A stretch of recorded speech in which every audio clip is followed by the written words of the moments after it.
Winning the Royal Rumble is supposed to be the golden ticket. For over 30 years, it has been the most sacred launchpad in pro wrestling. You point at the sign, the pyro goes off, and your name is etched into history alongside Austin, Shawn, and Hogan. But history is written by the victors at WrestleMania, not in January. Sometimes the Rumble win becomes a curse, a hollow promise to the fans that WWE has absolutely no intention of keeping. So today we are looking at the top 5 worst Royal Rumble winners, starting from Shinsuke Nakamura, who won the 2018 Royal Rumble but went on to bury his own main event career at WrestleMania. Shinsuke Nakamura, 2018.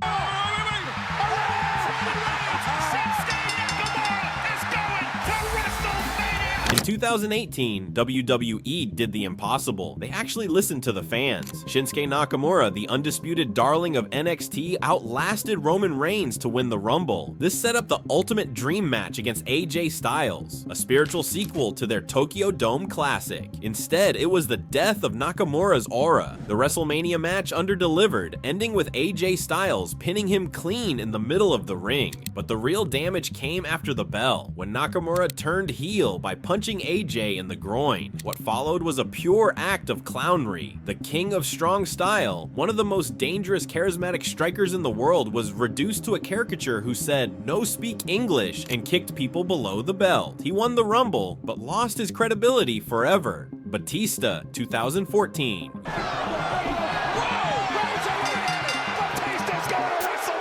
You know a booking decision has failed when the crowd invents a new nickname for you out of pure hatred. In 2014, the fans wanted Daniel Bryan. It was the absolute peak of the organic yes movement, but WWE gave them Dave Batista, returning after 4 years away, wearing skinny jeans and visibly gassed. The Pittsburgh crowd didn't just boo, they hijacked the broadcast, chanting for a man who wasn't even in the match. The fallout was so toxic that WWE was forced to scrap their planned WrestleMania 30 main event of Randy Orton versus Batista. They had to inject Daniel Bryan into the match just to prevent a literal riot in New Orleans. Batista's return was a disaster, and he quit the company mere months later. Roman Reigns, 2015. It's all about WrestleMania! Yeah!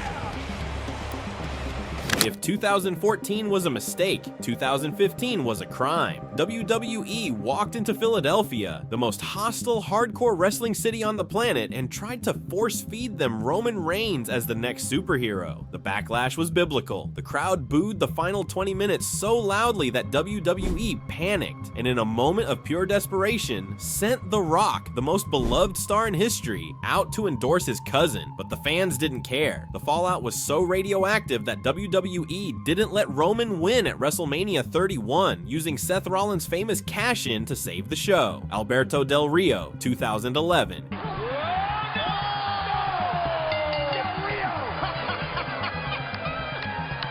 In 2011, WWE created the largest Royal Rumble in history with 40 men, only for it to be won by Alberto Del Rio. WWE pushed Del Rio to the moon, presenting his victory as his absolute destiny. But destiny apparently didn't sell pay-per-views. By the time WrestleMania 27 rolled around, WWE had so little faith in Del Rio's drawing power that his World Heavyweight Championship match against Edge was placed in the opening match of the show.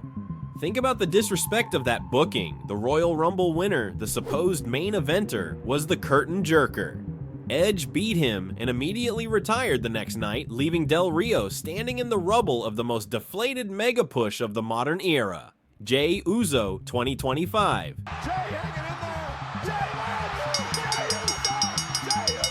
This was the ultimate betrayal, the 2025 Royal Rumble. The story was written in the stars. John Cena, in his final Rumble ever, reaches the final 2. The crowd is ready for the fairy tale ending, and then Jey Uso super kicks him off the apron. Look, everybody loves Jey. The Yeet movement was huge, but Jey eliminating a retiring John Cena created a heat vacuum that Jey wasn't ready to fill. Sure, Jey went on to WrestleMania 41 and actually beat Gunther for the World Heavyweight title, but that is where the fairy tale ended and reality set in. Jey was booked like a total fluke. His title reign was a disaster, overshadowed by other storylines, and he dropped the belt almost immediately. Within 6 months, creative had completely lost interest in his singles run. By Survivor Series 2025, the former world champion was right back in the tag team division with Jimmy. They sacrificed John Cena's final Rumble moment for a singles push that didn't even last the calendar year. It is, without a doubt, the most unforgivable waste of a Rumble win in WWE history.